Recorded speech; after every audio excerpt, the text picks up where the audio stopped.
प्रश्न 13।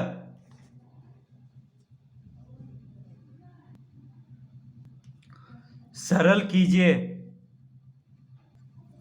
प्रश्न 13 का पहला,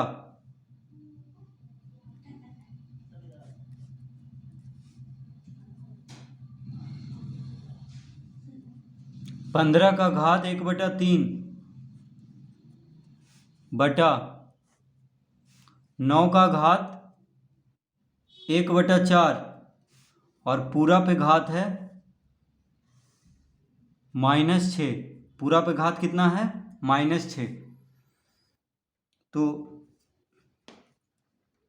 कितना घात है पूरा पे? -6 है। तो हम इसको इस तरह लिख सकते हैं, यानी 9 का घात 1/4 बटा 15 का घात 1/3 और पूरा पे घात 6। इस तरह हम लिख सकते हैं इसको, क्योंकि घात माइनस में है तो माइनस का चिन्ह जब हटा देंगे तो जो अंश है वो हर बन जाएगा, यानी 15 का घात 1/3 अंश है यहाँ पे, और 9 का घात 1/4 हर है। तो जो अंश है वो हर बन जाएगा, जो हर है वो अंश बन जाएगा, यानी इसका व्युत्क्रम लिख लेंगे। तो 9 का घात 1/4 ऊपर लिख लेंगे और 15 का घात 1/3 यानी नीचे लिख लेंगे। तो 9 का घात 1/4 अंश हो गया यहाँ पे, और 15 का घात 1/3 क्या हो गया? हर। देखिए यहाँ पे माइनस का चिन्ह हट चुका है, बस इसका व्युत्क्रम लिख देंगे। माइनस का चिन्ह हटाएंगे घात में से तो इस तरह हो जाएगा। अब हम इसको लिख सकते हैं, देखिए दोनों पे घात 6 है। 9 का घात 1/4 पे भी घात 6 है, और 15 का घात 1/3 पे भी घात 6 है। दोनों पे घात 6 है, तो हम इसको इस तरह लिख सकते हैं, 9 का घात 1/4 और पूरा पे घात 6 बटा 15 का घात 1/3 और पूरा पे घात 6। इस तरह हम इसको लिख सकते हैं, कोई फर्क नहीं पड़ रहा है। तो 9 का घात 1/4 और पूरा पे घात 6, उसी तरह 15 का घात 1/3 और पूरा पे घात 6। तो इस तरह हम लिख लेंगे, यानी 9 का घात 1/4 और 15 का घात 1/3 दोनों पे घात 6 है, तो अलग अलग करके लिख लेंगे। यानी 9 का घात 1/4 का घात 6 बटा 15 का घात 1/3 का घात 6। अब हम इसको इस तरह लिख सकते हैं,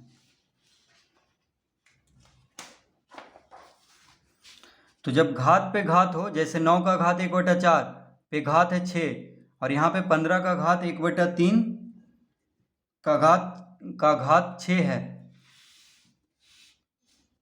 तो जब घात पे घात हो तो घात को गुना कर देते हैं। यानी इसको हम लिख लेंगे, 9 का घात 1/4 गुना 6 बटा 15 का घात 1/3 गुना 6। इस तरह लिख लेंगे,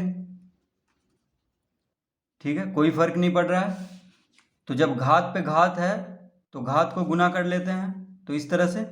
तो देखिए 3 दूना 6, 2 बार में कट गया, 3 दूना 6, 3 से 6 काट देंगे क्योंकि 1/3 गुना 6 है, और यहाँ पे 1/4 गुना 6 है, तो 2 से काट देंगे, 2 तिया 6, 2 दूना 4।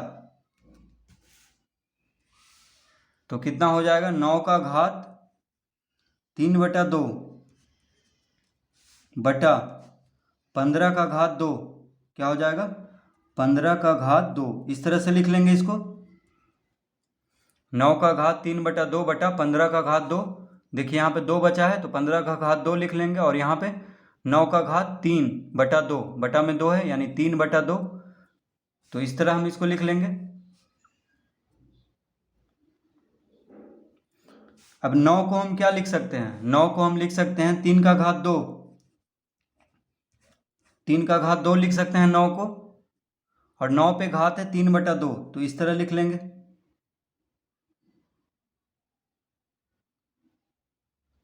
इस तरह लिख लेंगे, बटा 15 का घात 2 है तो 15 को हम लिख सकते हैं 3 पचे 15, 3 पचे 15, 15 का अभाज्य गुणनखंड करेंगे तो क्या आएगा 3 गुना 5, और 15 का घात 2 है यानी 3 गुना 5 का घात 2, इस तरह लिख लेंगे। अब जब घात पे घात हो, देखिए 3 का घात 2 है और उस पर भी घात 3/2 है, तो जब घात पे घात हो तो घात को गुना कर लेते हैं, यानी 3 का घात 2 गुना 3/2, इस तरह लिख लेंगे, बटा 3 गुना 5 का घात 2 है यानी 3 का घात 2 गुना 5 का घात 2, इस तरह से लिख लेंगे। देखिए दोनों पे घात 2 है तो 3 का घात 2 गुना 5 का घात 2 लिख लेंगे। अब यहाँ पे 3 का घात 2 गुना 3/2 है, तो 2 गुना 3/2 है तो 2 से 2 काट देंगे, 2 से 2 काट देंगे, तो क्या बचा, तो बच गया 3 का घात 3, क्या बचा 3 का घात 3 और बटा में है 3 का घात 2 गुना 5 का घात 2, इस तरह से। अब 3 का घात 3 है तो 3 का घात 3 को हम क्या लिख सकते हैं, तो देखिए 3 का घात 3 है तो 3 गुना 3 गुना 3 लिख सकते हैं, और बटा में क्या है 3 का घात 2 है यानी 3 गुना 3 गुना 5 का घात 2, इस तरह से हम लिख लेंगे। तो 3 का घात 3 है यानी 3 गुना 3 गुना 3, तो घात 3 है यानी 3 बार गुना कर देंगे 3 को, और 3 का घात 2 है यानी 3 गुना 3, यहाँ पे 2 बार गुना करेंगे 3 को।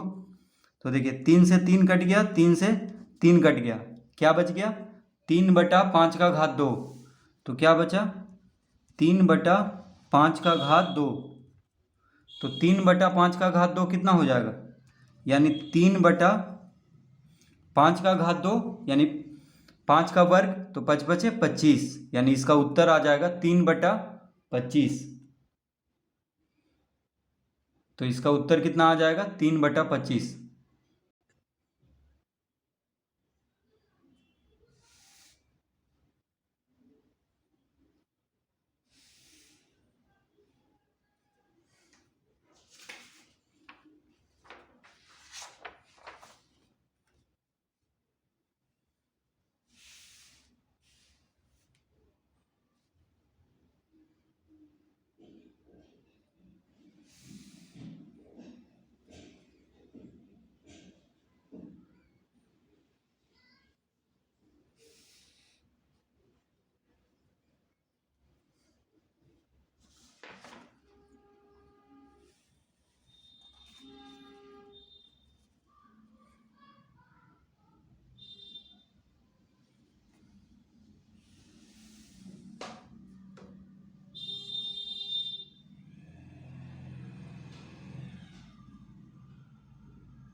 प्रश्न दूसरा, तो दूसरा प्रश्न है 12 का घात 1/5 बटा 27 का घात 1/5 और पूरा पे घात है 5/2। पूरा पे घात क्या है 5/2 है,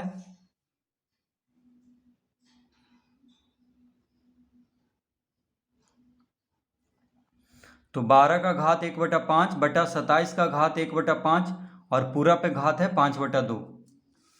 तो इसको हम इस तरह लिख सकते हैं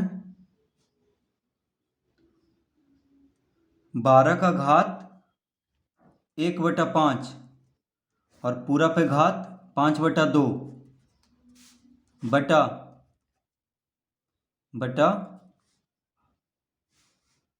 27 का घात 1/5 और पूरा पे घात 5/2, इस तरह हम लिख सकते हैं इसको। देखिए दोनों पे घात है 5/2, यानी 12 का घात 1/5 पे भी 5/2 घात है, और 27 का घात 1/5 पे भी 5/2 घात है। तो इस तरह हम लिख सकते हैं, यानी दोनों पे अलग अलग, यानी 12 का घात 1/5 और पूरा पे घात 5/2। उसी तरह 27 का घात 1/5 और पूरा पे घात 5/2, इस तरह हम लिख लेंगे। तो जब घात पे घात हो तो घात को गुना कर लेते हैं। तो यहाँ पे घात को गुना कर लेंगे, यानी 12 का घात 1/5 गुना 5/2 बटा 27 का घात 1/5 गुना 5/2, इस तरह घात को गुना कर लेंगे। तो 12 का घात 1/5 गुना 5/2, 27 का घात 1/5 गुना 5/2। तो 1/5 गुना 5/2 है, तो 5 से 5 काट लेंगे। यहाँ पे 27 का घात 1/5 गुना 5/2 है, तो 5 से 5 काट लेंगे, यानी क्या बच गया, 12 का घात 1/2 बटा 27 का घात 1/2। तो हम इसको लिख लेंगे 12 का घात 1/2 बटा 27 का घात 1/2, इस तरह लिख लेंगे।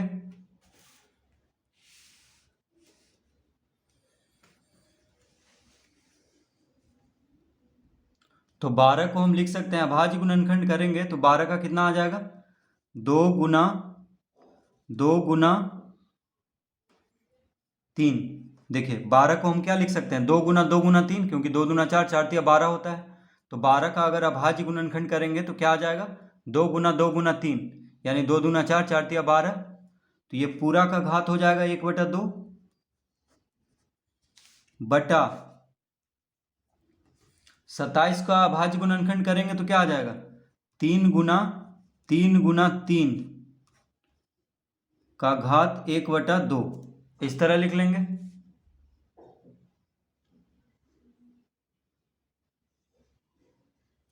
ठीक है, 12 का अभाज्य गुणनखंड करेंगे तो 2 दूना 4, 4 तिया 12, और 27 का अभाज्य गुणनखंड 3 तिया 9, 9 तिया 27, यानी 2 गुना 3 हो गया 12 का अभाज्य गुणनखंड, और 27 का अभाज्य गुणनखंड हो गया 3 गुना 3। तो इस तरह लिख लेंगे। अब देखिए पूरा पे घात है 1/2, पूरा पे घात कितना है 1/2, यानी इसको हम इस तरह लिख सकते हैं, 2 का घात 1/2 गुना 2 का घात 1/2 गुना 3 का घात 1/2। तो इस तरह हम इसको लिख सकते हैं। देखिए 2 का घात 1/2 गुना 2 का घात 1/2 गुना 3 का घात 1/2, क्योंकि पूरा पे घात है 1/2, तो सब पे हम 1/2 घात लिख देंगे बटा, अब यहाँ पे भी 3 गुना 3 पे घात है 1/2, तो सब पे घात 1/2 लिख लेंगे, यानी 3 का घात 1/2 गुना 3 का घात 1/2 गुना 3 का घात 1/2। अब देखिए 3 का घात 1/2 और 3 का घात 1/2 को काट देंगे। ठीक है, क्योंकि 3 का घात 1/2 ऊपर भी है, ऊपर में भी गुना में है, और यानी अंश में भी है और हर में भी है, तो इसको काट देंगे। तो क्या बच गया, 2 का घात 1/2 गुना 2 का घात 1/2, और यहाँ पे बच गया 3 का घात 1/2 गुना 3 का घात 1/2। तो आधार बराबर है, देखिए आधार क्या है, बराबर है। तो आधार जब बराबर है और गुना में है तो क्या करते हैं, घात को जोड़ देते हैं। तो घात को जोड़ देंगे, यानी 2 का घात 1/2 प्लस 1/2, इस तरह लिख लेंगे